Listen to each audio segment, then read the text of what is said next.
Good morning. Today is Monday, Parshas Emor Yid Tufshim Pai Vov on Edge. My name is Gershy Schwarcz with today's news report on Edge. So while I give you the news, you spread the news to your family and friends about On Edge. Thank you. On Edge. Your daily report of the news of the last 24 hours, powered by Yiddish24, provided to you by The Click. Ha-yoim chamishu ve'esrim yoim shahaim, shloshu shviyos ve'arbu'u yomim lu oimer netzach shebe netzach. Trump has 9 lives, at least. That is what it seems to be the case, as he survives his 3rd assassination attempt. Unbelievable. We'll go into depth soon about the whole story, exactly how it happened. Iran is desperate, and Abbas Araghchi, the foreign minister of Iran, seeing where he stands, turned to Russia for help. Putin made it very clear that Russia will do everything it can to help Iran. We'll talk about it later. When asking China for help, China also said our ships, well, they try to get in, but they're not being let in because of the US blockade. Hezbollah is so weakened now that they're going back to using suicide bombers, something they haven't done since the 1980s, as a threat from Naim Qassem, the current leader of the Hezbollah. We have jam-packed news report today, so please tell your friends that while I spread the news every single day here, you guys should spread the news to your friend if they haven't heard of On Edge yet. So make sure to subscribe, okay? If you subscribe to my channel, you'll get a notification every single day when it comes out, the news. And as well, obviously, tell your friends about it if they don't know about it. If they have no access to YouTube, there's always different ways to access it, like on Yiddish24.com. You can find the direct links on my website, onedgenews.com, or you could find it, of course, on Yiddish24's website. If you go to video section, you go to On Edge, English, and you'll find me there in English, mainly in Yiddish, where I give the news report every single day as well. Well, almost more than a year already, Baruch Hashem. Been doing this every single day. During the week, obviously, Monday through Friday, and sometimes Sunday we bring on special guests, like we did this Sunday. My friend, my Chaver Moshe from Jackson, we had a beautiful discussion, a conversation that's very, very informative, and I think you might enjoy it. So go check it out, yesterday's report. Like I said, all the places that you can reach it on, and as well, you could always call Kol Mevaser if you have no access to anything else. Kol Mevaser's hotline, you can dial 118 from the main menu.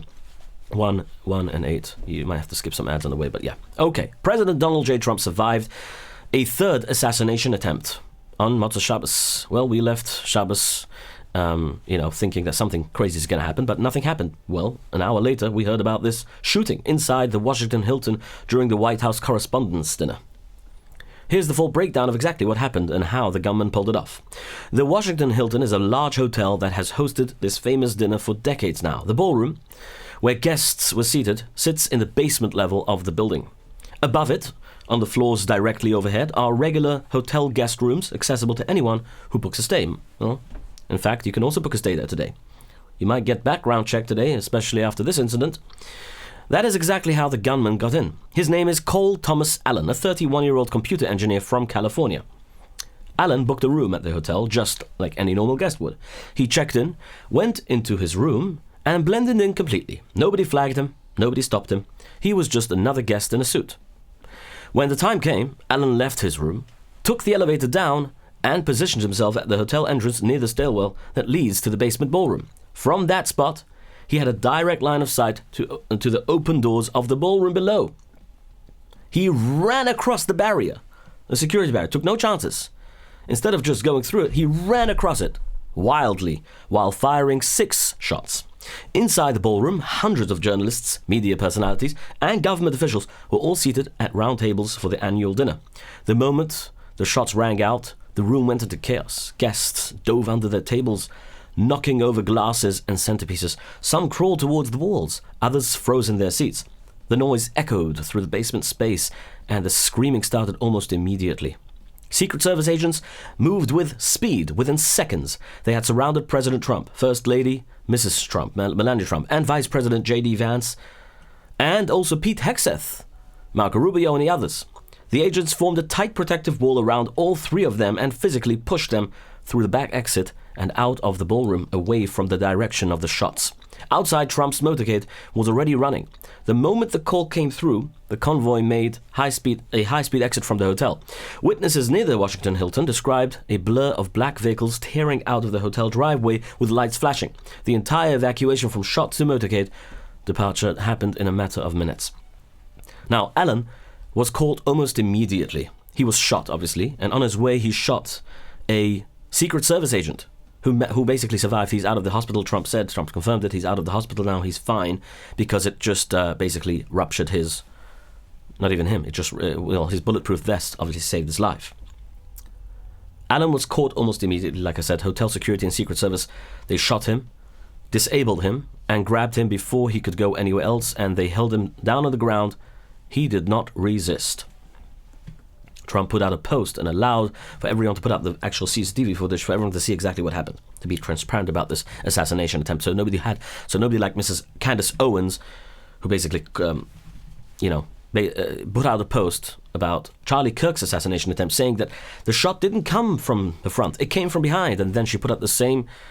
She basically contradicted her own self by putting out a video of the behind of Charlie Kirk while all this happens, and you don't see a bullet. And she doesn't even remember what she said on the post before. Anyway, this is my point. So Trump made a point after bashing Candace Owen by writing she's the most despicable being, and, well, all other words that he used, right, on Motzei Shabbos. For those of you who don't remember, he blasted against Tucker Carlson, Candace Owens, and Megyn Kelly, and all the other ones.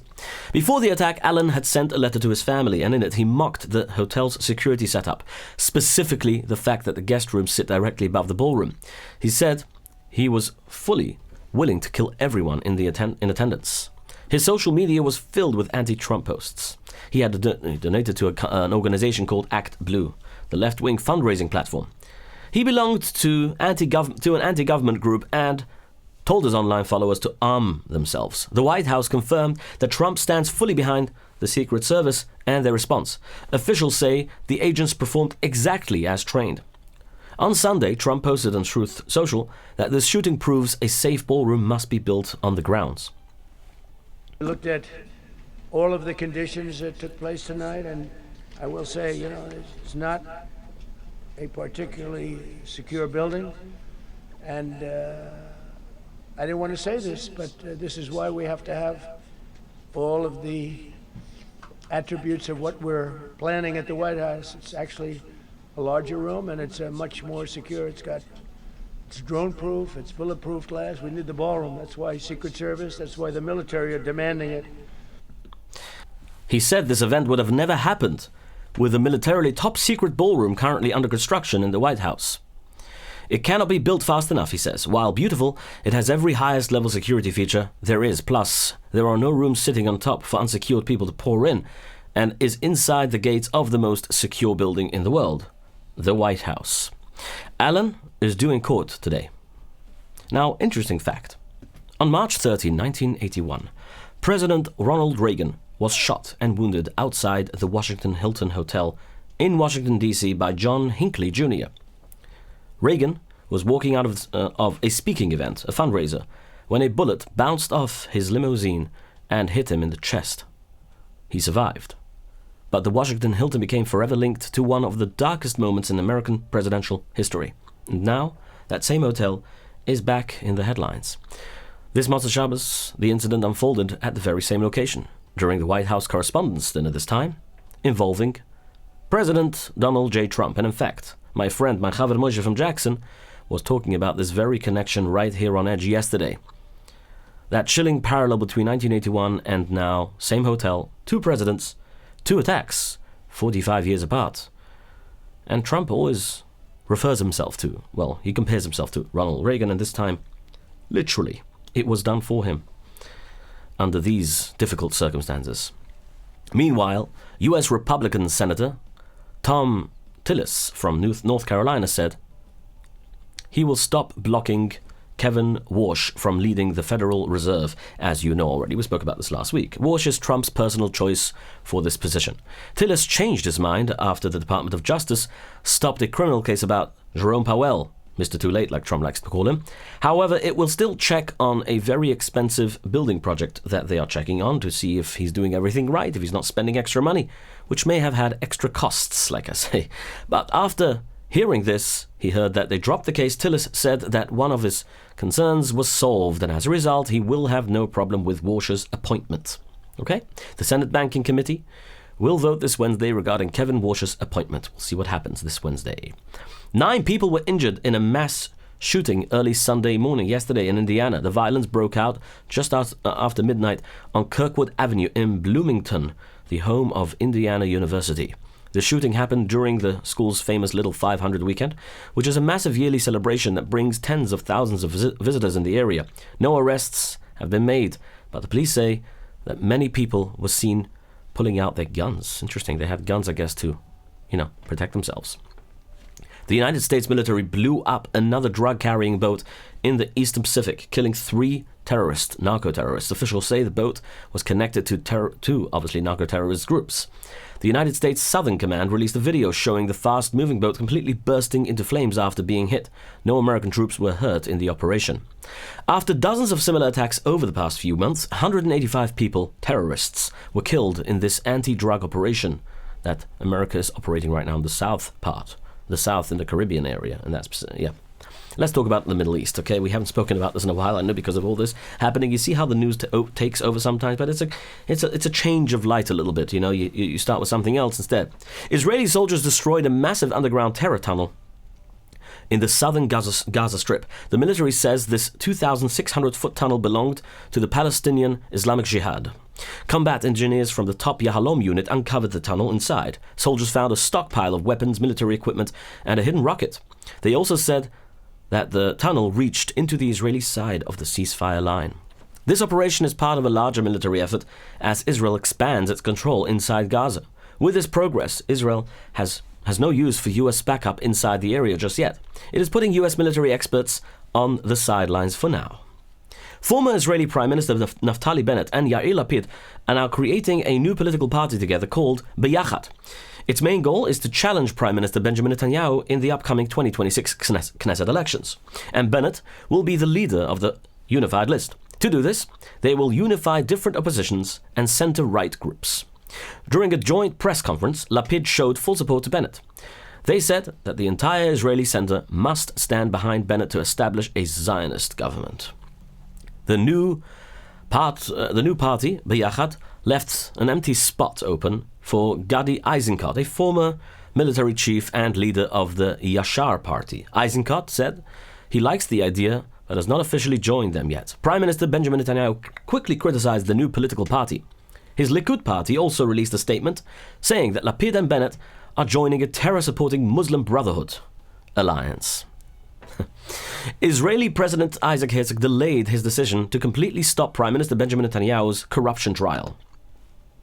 Now, for those of you who don't know, Benjamin Netanyahu was diagnosed previously with cancer, and it turns out on Friday that he was cancer-free. Netanyahu claims that all charges are false, including lying and bribery. Instead of simply forgiving Netanyahu via a pardon, President Herzog wants to get a plea deal. His office stated that a legal statement between Netanyahu and the prosecutors, a legal settlement between Netanyahu and the prosecutors is the best way to resolve this case. As you all know, President Trump has been on this case for a long time to beg Mr. President Herzog to give him a pardon, and as well Netanyahu himself as well formally asked him via letter. But this is where we're standing. This announcement matches earliest comments from the president, who said he would fully welcome both sides sitting down to work through the issues. Okay, a deadly drone attack killed a 19-year-old Israeli soldier now in Lebanon, and wounded 6 others. This happened in the village of Taibe, which is southern Lebanon, where Hezbollah launched explosive drones. Sergeant Idan Fuchs, Hashem Yinkum Domoy, who was instantly killed, is the 3rd Israeli soldier who died since the truce began. It was just recently, like last week. He was a combat soldier in the 7th Armored Brigade's 77th Battalion unit. In response, Israeli fighter jets launched multiple strikes, killing at least 14 terrorists. The military issued forced evacuation orders for affected towns outside the buffer zone. They also announced a specific, which is next to the Litani River. They also announced a specific warning to the Christian village of Marjayun. And now Hezbollah is making a frightening new threat. We heard today from Naim Qassem, the current leader, according to Al Jazeera, that they announced that it will bring back the tactics of the 1980s, meaning it plans to send suicide bomber groups to attack IDF positions in southern Lebanon. This threat comes as the fighting continues even after last week's 3-week ceasefire extension. Explosions and ground clashes have not stopped. In a video circulated online, injured Israeli soldiers were seen taken out of the village of Al-Tayiba, which is southern Lebanon. During the rescue, drones from Hezbollah attacked the area. One drone was stopped in the air by one of the soldiers with his gun. Another drone exploded near the soldiers while they were loading others onto a stretcher. The helicopter was not damaged, and the evacuation was finished safely, they say. The political group supporting Palestinian President Mahmoud Abbas won most of the local elections yesterday. They won across Judea and Samaria, which is the West Bank, and secured seats in the Gaza city of Deir al-Balah. This is Gaza's first time participating in an election since 2006. The results are also surprising because the Hamas largely controls Gaza, and they are known as the rivals of Abbas. So it looks like, however, other people believe the opposite. They believe that though Hamas did not formally nominate or select a representative for the elections, those who voted was seen to be in line with Hamas beliefs.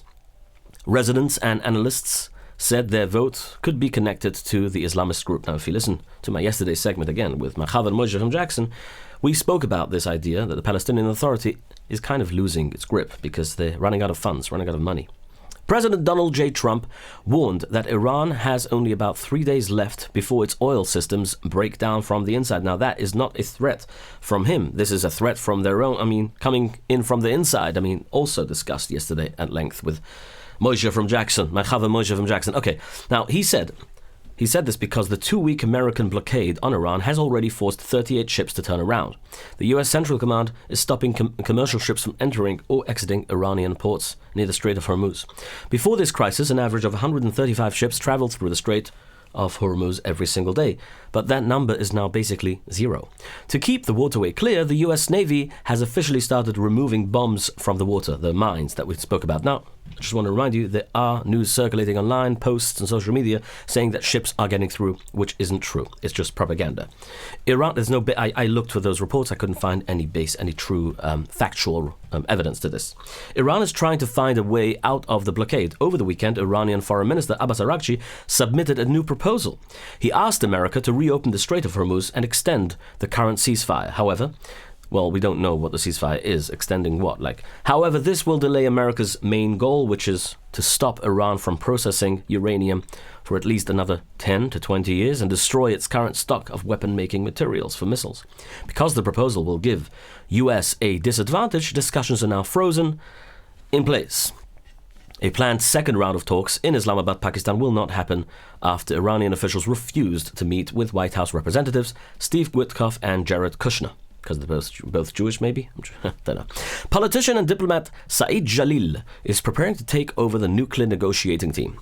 He is also expected to succeed Parliament Speaker Mohammad Bagher Ghalibaf. Unfortunately, Jalili also does not like to engage with the US. We'll see where that goes. But instead of turning to America, Iran turned to Russia. Earlier today, Iranian Foreign Minister Abbas Araghchi flew to St. Petersburg to meet with Russian President Vladimir Putin. Putin used the meeting to fully back Iran. He praised the Iranian people, he means the regime people, saying that they are, and we quote, fighting bravely and heroically for their sovereignty. He added that he hopes Iran will get through this difficult time. He means the regime people, obviously. He's forgetting about the 40,000 people that were killed and the people that were executed for basically protesting them. And that peace will come soon, he says. Putin also says he personally sent his best wishes for the health of the supreme leader, the current one, Mujtaba Khamenei, who is still recovering from his injuries after an airstrike. Looks like they know where he is. We don't. Most importantly, Putin made clear that Russia will do everything it can to help Iran and that the two countries plan to continue their close strategic relationship going forward. This move is being watched very closely in the Arab world. Anwar Gargash, a top advisor to the United Arab Emirates, reacted very sharply to this. He says, Iran acts as if it is a superpower even when it does not possess nuclear weapons. Imagine if it would possess those weapons. That's what he says today. A story I saw yesterday made me realize something that most of you would have missed. Israel had a secret plan ready to go. A plan to bring down the Iranian regime from the inside. The Mossad, Israel's elite spy agency, was fully prepared to carry it out. Everything was set. And then, just hours before it was supposed to begin, President Trump made a phone call and shut it down. According to reports, Trump personally halted the operation at least, at the last minute. He wanted to keep full control over what happens to Iran's leadership and who comes next. This fits with what Trump said publicly, for those of you who remember, I reported it here, that he believes he must have a role in choosing Iran's future direction. Who's going to be the next leader? Israel followed the order and the operation never happened, or it is on hold. It raises serious questions with talks frozen, the blockade tightening, and Iran is now, turning to Russia for help. How long before the plan gets dusted off again? We don't know. All right, let's talk about Protobyte. 347-354-1237. Now, Protobyte is known to design custom-made software. You know, when you're stuck in, you're trying to gather all your Excel sheets and the Google documents and all the different programs that you have running your current business, and then you want to send off those Google forms for customers to fill out, and then you forget where they are, and emails and everything is all complicated and convoluted and a mix and mash. And just call Protobyte. They will design custom-made software for you today. I know you rely on AI, but guess what? Have you timed yourself how long it takes you to actually figure out how to talk to AI? Until that happens, call Protobyte 347-354-1237 today, and they will prepare a fully customized plan for you. You won't have to talk much. They understand. Just like you talk to AI, you think AI understands you? They understand you way better. You know why? Because they're humans. Okay, the United States is offering a reward of up to $10 million for information on Haider al-Gahrawi, a leader of an Iran-linked terrorist group in Iraq called HAAA. The US says that HAAA has attacked American forces and facilities in Syria, Jordan, and Iraq. The reward is part of a program that helps track and arrest people linked to terrorism and armed groups. An interesting fact, I don't know if I discussed it yesterday on the segment with my Chaver Moshe from Jackson, but we definitely had this discussion together about this, that I asked why, there are Palestinians living inside of Gaza, right, that don't want all this pain. They don't want to be part of it. They want to have normal lives. But the question really must be asked, America offered tons of money, more money than they have, money that could change their lives forever, millions of dollars for just information, not even information leading to the capture of these terrorists, and none of them came up. None of them, not one. Israel actually proved it. When they were asked, and they said, nobody turned to us. We offered money. Nobody turned to us. They offered money to find these terrorists, and that proves one thing. I'll let you think about that. I'll let that sit with you. Okay, aside from the cash reward, the US will also help the informant relocate to a safe place. And this is part of what they've done so many times. I've heard it several times already. Also, for those of you who remember the US fighter that fell from the sky in Iran was also, they offered $60,000 for those who find him, and America offered even more money. Anyway, the United Arab Emirates has successfully but quietly set up the Iron Dome missile defense system that they bought from Israel. This technology was made by Israel and will help protect the UAE from Iranian missiles and drones. Looks like Israel is, strengthening its ties with their Arab friends. Israel is also sending dozens of soldiers to the UAE. This is interesting. This is a historical move because it's the first time the country is sending its military to an active combat zone outside of the United States or Israel. Syria is holding its first public trial for leaders from the Assad era, which fell in December 2024. Today, it began with Atef Najib, a former senior official and a cousin of the fallen Syrian dictator Assad. He is accused of mass shootings and torturing children. Footage showed Najib sitting in the cage wearing a striped prison uniform. The hearing took place inside the central palace of Justice in Damascus. Meanwhile, Assad and other former officials are being tried in absentia, meaning they are being put on trial even though they are not physically in the courtroom. Absentia, I guess. I never heard of that word before. Sorry, mind me. Okay, now, the war is driving up the cost of everyday items made with petroleum. Now, last night, President Trump spoke on the phone with British Prime Minister Keir Starmer. The two leaders heavily disagreed on how to handle the war and the blockade. In the UK, a government minister warned that the effects of the war would last until next year or maybe even longer. The tension of the Strait of Hormuz is also causing major investors to put their money into something else. This includes Iraq's $24 billion development road corridor. Also in the UK, A massive fire broke out at RAF Fairford military site on Sunday morning. The United States military uses this exact British Royal Air Force base to launch strikes against Iran. Now you can all imagine where this comes from. The fire and rescue service fully extinguished the fire and told its crews to stay just to be secure. Investigations are still ongoing, but officials say it might be an accident. Well, the flag of Spain was seen at a pro-Islamic regime rally in Tehran, Iran. Protesters were waving the Spanish flag because Spain's Prime Minister, like I've said many times here, Pedro Sanchez, is one of the few European leaders openly pushing policies against the United States and Israel. Sanchez runs a far-left socialist government and recently refused America's request for sharing military bases for the Operation Epic Fury. However, as you remember, they also recently joined the forces in Europe to try and stop trade and punish Israel for the war. Okay, United States and the European Union are working together more closely on critical minerals such as materials needed for things like electric cars, phones and weapons. The goal is to reduce dependence on China because China controls a large part of the global supply of these minerals. With this new agreement, the US and EU plan to secure new supply chains, supporting mining and recycling, and make agreements so they can get these materials from more countries in the future. Okay. The Slobodka Rosh Yeshiva, Harav Dov Lando, delivered a clear message on Sunday evening.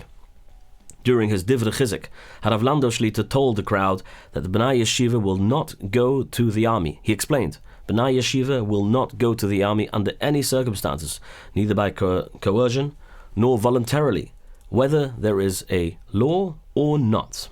After the address, Rav Lando met with another of the leading Gedolei HaTorah and they discussed the ongoing Giyas surrounding the military draft and, of course, the future of the Olam HaTorah in Eretz Yisrael. Due to the ongoing bombings, the traditional Lag BaOmer celebrations in Mount Meron were cancelled. Prime Minister Benjamin Netanyahu officially stopped the yearly gathering because it is impossible to protect the crowds now with the ongoing war with Hezbollah. Israel's military has also implemented strict new security rules.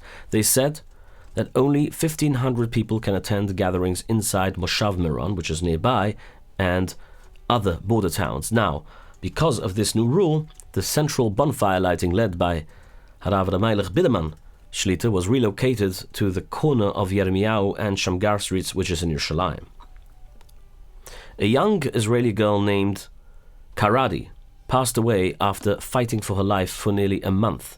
She suffered critical injuries when an Iranian missile struck her home on Ramon Street. You remember I reported it here not long ago? Thousands of Yidden gathered late last night for a heartbreaking levaya. Her father spoke at the funeral, expressing deep faith and grief over the loss of his daughter. Police took hundreds of Yidden out of the main building of Beis Medrash Gavoya in Lakewood. This happened right in middle of Shabbos morning davening. What happened at 10 a.m. on Shabbos? Everyone was in middle of Mizav. Then someone reported a security threat. Police officers quickly cleared out the large building and the Mizrach Beis Medrash.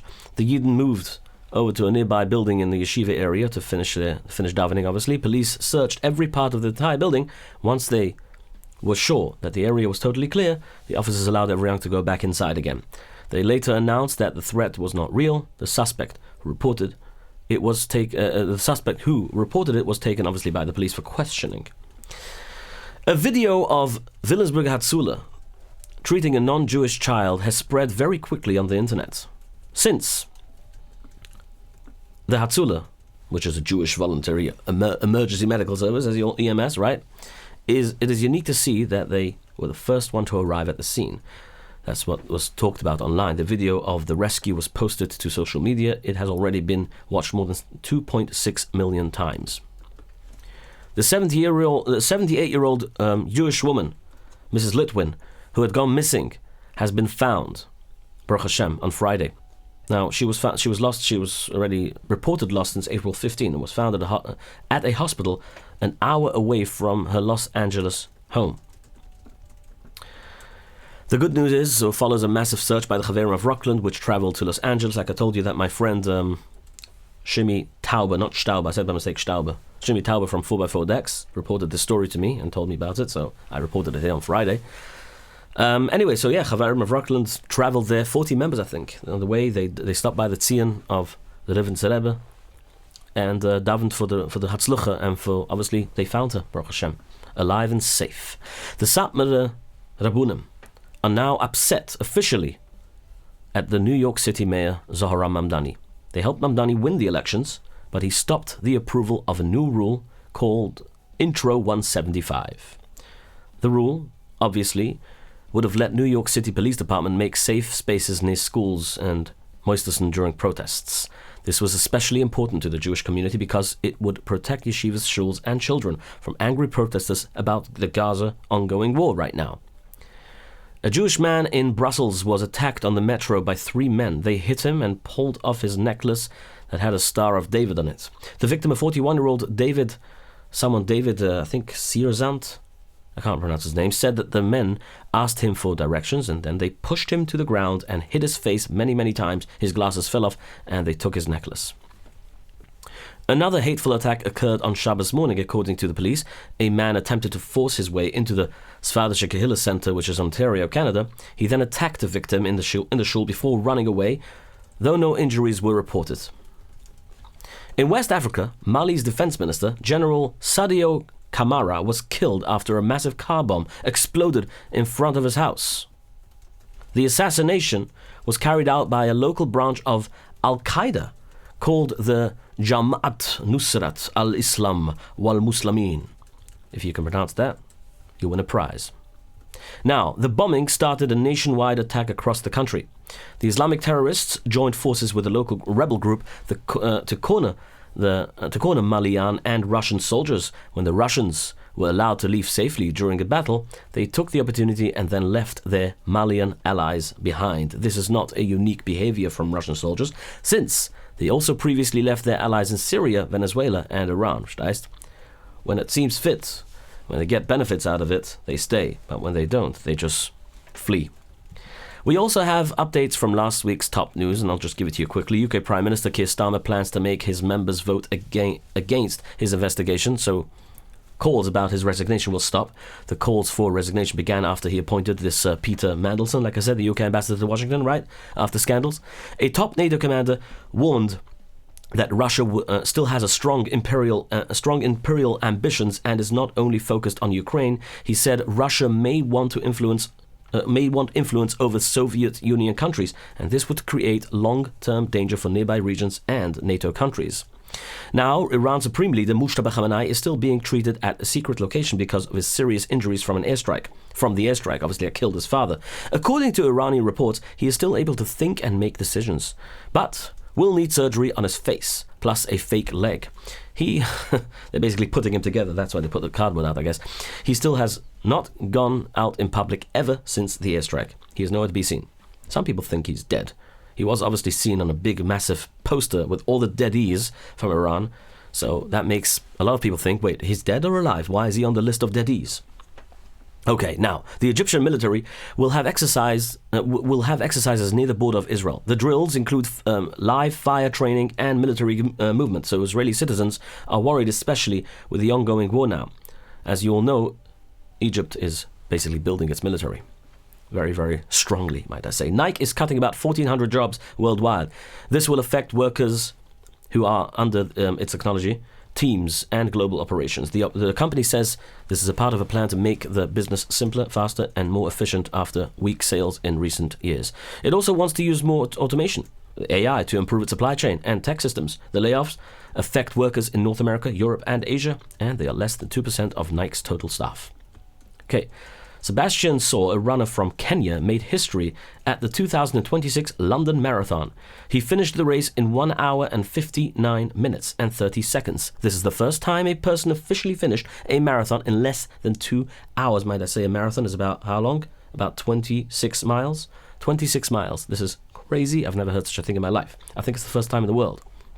Because of this, he also broke the old world record of 2 hours and 35 seconds. 2 other runners from Ethiopia and Uganda also beat the world record, making the race one of the fastest marathons ever. Now, that's it for today's news, my friends. Again, my name is Gershy Schwarcz, and I'm pleased to be here with you today. We'll see each other tomorrow. Let me quickly thank my other sponsor, Arrive Express, 845-622-1111, or 845-254-1111. All right. daily report of the news of the last 24 hours, powered by Yiddish24, provided to you by The Click.